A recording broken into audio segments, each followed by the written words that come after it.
Hello all Royal Rangers, my name is Commander Matthew Kenslow and I'm over here in the United States of America, and I've been a Royal Ranger for 20 years and year number 7 as a commander. Thank you so much for checking out this video. The purpose of this video is to go over a merit. In these videos I'm going to walk through every one of the requirements. Now it's important to note that while watching these videos it will not give you the merit. You have to show to your commander that you have watched and learned from these videos. What I recommend you doing is taking down notes for each requirement and then show them to your commander for approval. Some of the purposes of Royal Rangers is to build knowledge, wisdom, skills, and leadership attributes while learning about God's Word and conserving His resources practically. And most importantly, to have fun doing it. So I'm Commander Matthew Kenslow from the United States of America, and be blessed.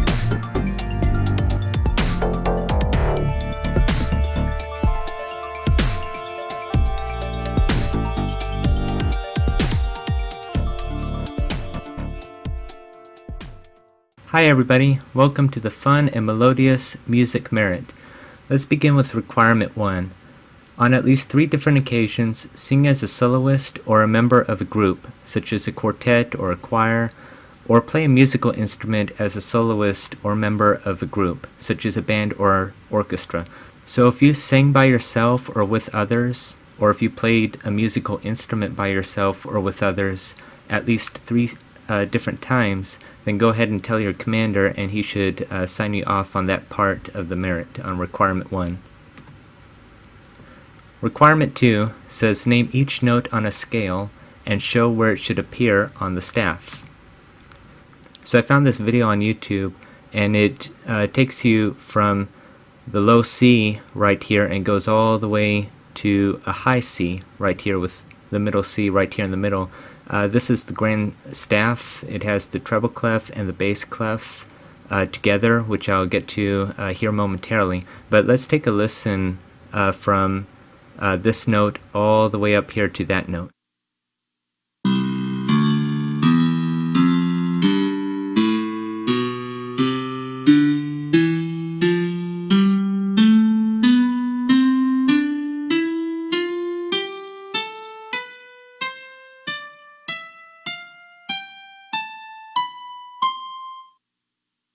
All of these notes that you see here on the grand staff correspond to a note on the piano. The notes range from A to G, and then it starts back over to A, and it continues. On an actual piano with 88 keys, it goes all the way from low A to the highest C. There are instruments that only play the low sound, like bass, cello, and certain brass instruments, and then there are certain instruments that play the very high sounds, such as the flute, for example. But a piano could play low, high, and all in between. Okay, so now I want to talk about where notes appear on the staff. This symbol right here says that we're talking about the treble clef. The plural for staff is staves, just to say. So you have line notes, notes that go over a line, and there are 5 of them. And then you have space notes, in which there are 4 of them. Let's start with the line notes. The notes here are E, G, B, D, and F. A mnemonic that a lot of people learn, including me, is every good boy does fine. Another mnemonic is every good boy deserves fudge. That's another way to remember E, G, B, D, F. Down here, the notes are F, A, C, E, which you could just remember face. That's how I always remembered. And these go in order, because if you look down here, we have line 1, then space 1, line 2, then space 2. And on the piano, if all the notes go in alphabetical order from A to G, you could expect that since this is E, the next one, the space here is an F, and it is, then G, A, B, C, D, E, F. Now let's talk about the bass clef. So this symbol right here says that we're dealing with a different clef, the bass clef, and we'll talk about the difference between the treble clef and the bass clef in a upcoming requirement. But these notes correspond to different letters. Okay, we have G, B, D, F, and A. The mnemonic for that is good boys do fine always. Now let's look at the space notes.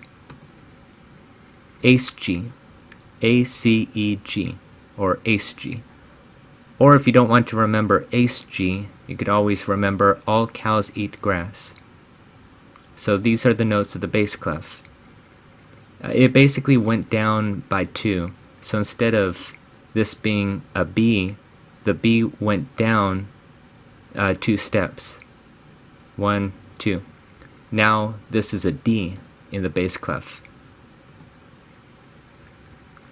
Now I want to talk about something extra real quick called ledger lines. Obviously there are notes that go below E and beyond F. How do we account for that? Well, we just continue going. This is the treble clef, so the middle line is what? It's B. So you got B, C, D, E, F. Okay, if we were to continue, the first space above F would be G.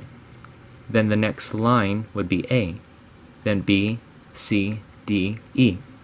And likewise if we're going down in pitch. Okay, requirement 3. Draw the following music symbols and explain what each one means. Okay, as we said before, this is the treble clef. This means that you play the middle and upper octaves. And I'll explain what octave is here shortly. Then we have a bass clef, which means that we play the lower octaves. That is the bass notes. So the bass notes are down here. These are the low pitch notes. And the treble clef is in the middle and the upper pitch notes. Now, an octave is, well, do you see how right here where the laser pointer is? A, B, C, D, E, F, G, and then it starts over, and it repeats those 7 letters over and over again? Well, from this A to that A is an octave up. From this A down to that A is an octave down. The word octave has the prefix oct, like octagon, octopus, October. It means 8. So we have 8 notes, 1, 2, 3, 4, 5, 6, 7, and then 8, where it starts over at A. From this C to that C is an octave. And some musicians, piano players, like in my case, I sometimes go down an octave and play the melody, and sometimes I go up an octave and play the melody. Okay, so let's continue. Dici al fine, which stands for da capo al fine. This is pronounced fine, not fine. And here's what it means. Da capo means from the beginning or from the head in Italian, and fine means end. So what this means is go back to the beginning and play to fine. Here's an example. So you start right here, the beginning of the song, and you start to play all the way until you reach where it says Dici al fine. Okay, DC, da capo, from the beginning. Okay, so that tells you to go all the way back to the beginning and begin to play. You stop until you reach fine and you're done with the piece. It's that simple. Now let's do something a little bit extra because I can't help it, and you'll probably run into this if you're interested in being a musician. Dic es al fine, which stands for dal segno al fine. Dal segno means from the sign in Italian. That means go back to the sign and play to the fine. What sign is it talking about? Well, it's this symbol right here. That's the sign, or segno. So it means that when you start here, you play all the way until you reach dies al fine. Okay, this tells you to go back to where you see the sign. So if it was DC al fine, you would go all the way back to the beginning. But now since it's DS al fine, you start here, and you go until you see fine, and then you're done with the piece. Now you have something called DC-al coda, or da capo al coda. You could probably infer that you have to go to the beginning, but what's coda? Coda is this sign right here. Sometimes the coda, which is this block right here, sometimes it's attached, like in this case, or other times it's detached and at the bottom of the piece. But this means coda right here. It usually says coda right there. So this means go back to the beginning and play to coda, then you play the coda. So you're starting right here, you play all of this until you reach the DC-al coda. This tells you to go all the way back to the beginning and play until you see the coda sign, which is right here. So you stop right here and you skip all the way to where the coda is, then you play the coda and you're done. Finally, DS al coda, del segno al coda, which just basically means that you go to the sign instead of the beginning. So you play all of this, okay, DS al coda, that means you go back to the sign. You play this until you reach the coda sign, and then you skip all the way to the coda, play that, and then you're done. Okay, so crescendo means that you're gradually increasing in volume. You're going from soft to loud if you're reading left to right, like in a book or a sheet of music. Decrescendo is just the opposite, where you gradually decrease in volume. Fermata means that you hold the note longer than the value shown. Now, this merit doesn't really go heavily into the values of notes. For instance, this is a quarter note. Quarter note gets 1 beat per measure, but just know in a fermata, this means that you hold the note as long as you want. So imagine you're hearing a song, let's say the Star Spangled Banner, and it gets to the point where they just, hold the note for a very long period of time, however long that they want. That is essentially what a fermata is. A sharp means that you go up a half step. So that's this symbol right here.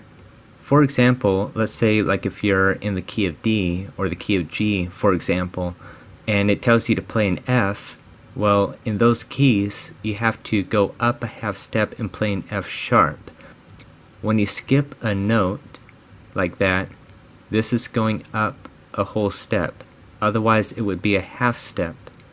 Okay, so if you're playing a C sharp, you go up a half step and you're at C sharp. And so that's what it means by sharp.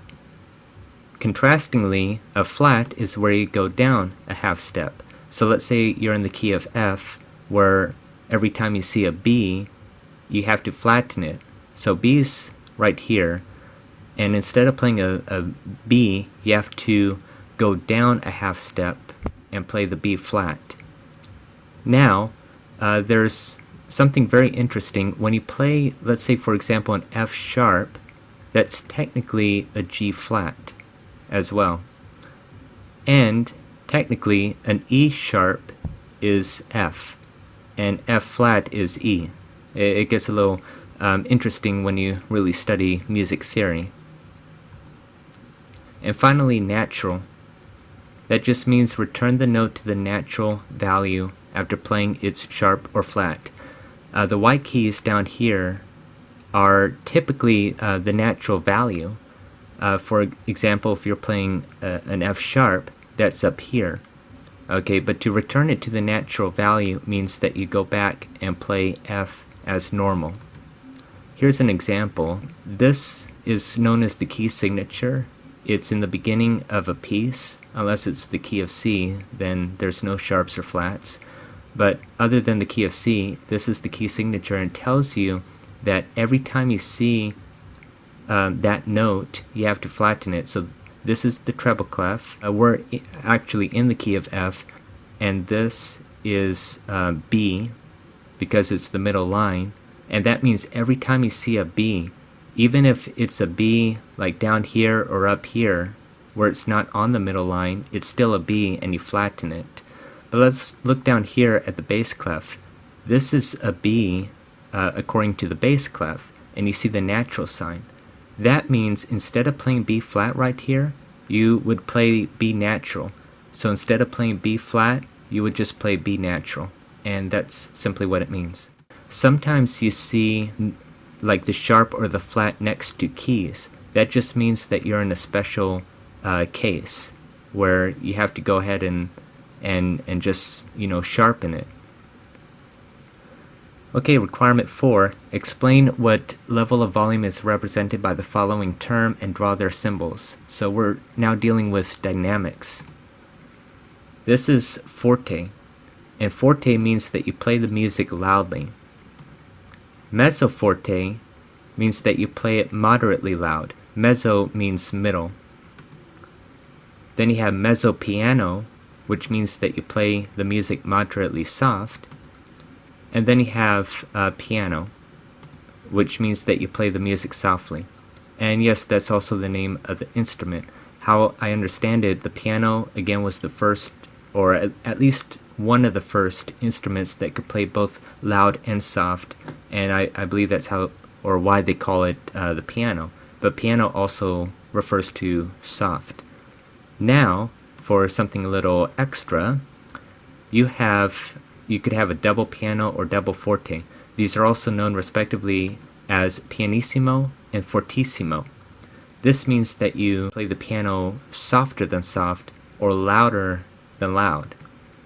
And then you could have a triple piano or triple forte, also known as pianissimo and fortissimo. This is basically a whisper, and this is basically yelling. Now, I'm not making this up. I've seen this on the internet, but there's also a quadruple piano and quadruple forte called pianissimo and fortissimo, which is like lower than a whisper or louder than yelling. So you might possibly in 10 Blue Moons see that, but anyway. So, requirement 5. Find an example of each of the following types of notes in your church hymnal. Here's a fun at-home activity that you're going to do. You have to find each of these notes in your church hymnal. I'll explain. You have to find a whole note, half note, quarter note, eighth note, 16th note, and either dotted note. So you have a dotted half or dotted quarter. According to Royal Rangers, you just need to find either of these. It doesn't matter which one. And again, we're not really going over the timing here. That's probably a bit more advanced in music theory. But anyway, these are examples of a hymnal, and unfortunately, they're getting a little elusive or hard to find. I love hymns. I play hymns at my church. I have a whole YouTube playlist if you're interested in that. But all you have to do is go to 6 different songs and find one of these per song. So, in other words, go to one song, find a whole note, write the title down on a sheet of paper next to whole note. Go to another song, find a half note, and write the title down on the sheet of paper and go all the way down. And then show it to your commander. And you should be checked off on that requirement thereafter. Okay, requirement 6. Identify 10 musical instruments by sound. I have collected several sound bites of different instruments back in 2018 when I was first teaching the music merit. And I'm going to play to you a few seconds or more of each. There's 19 total. Here's the word bank, and what I want you to do is press pause and write all these down. Notice that the clarinet is used twice. And what I want you to do is write down on a sheet of paper 1 through 19. And then when you think that you know the answer, or if you know that you know the answer, then write it down and go all the way 1 through 19.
Okay, so for requirement 7, we're going to go over the appropriate ways to direct an orchestra using appropriate conducting patterns.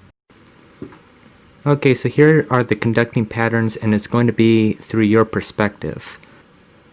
So let's say that you're facing your orchestra that way. If you're right-handed, and yeah, this is not a baton, a conductor's baton, this is just a pencil, but you'll get the idea. For 2/4 time, go down, away from you, and up, down, away from you, and up.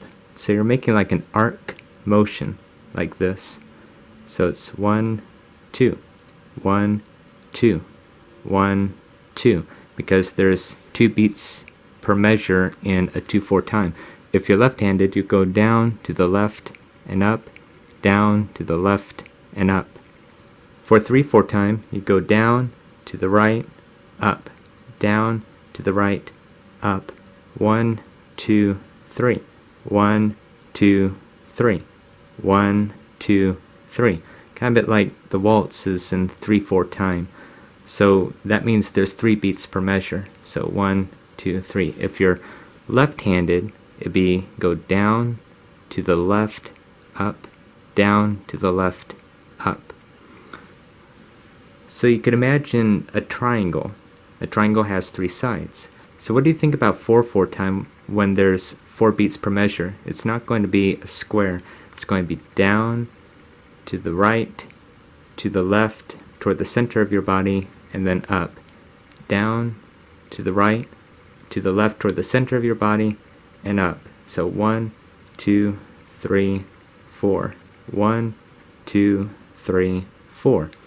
Now, if you're left-handed, it'll be down toward the left, and then go to the right toward the center of your body, and up. 1, 2, 3, 4. 1, 2, 3, 4. And those are the basic conducting patterns for 2/4, 3/4, and 4/4 time. And once again, here they are, and again, practice these and show them to your commander. Okay, for requirement 8, you have to find 3 scripture references regarding singing or musical instruments, and/or musical instruments. So here's a great time to introduce what a concordance is. Hopefully you already know what a concordance is. It's toward the back of the Bible, or sometimes you could just buy a huge exhaustive concordance like Strong's, for example. And you just basically look up a word, a name, a place, and it will give you all the scripture references to whatever it is that you're looking up. So some key words for you to consider is song or songs, lyre or harp, trumpet, lute, timbrel, sing, singing or singers, music, harmonious, and so much more. These are just suggestions. So have fun, write out at least 3 scripture references and show them to your commander. So congratulations, you did it. You got through the music merit. All you have to do is just show your commander the notes, do the at-home projects, and congratulations, you got the merit.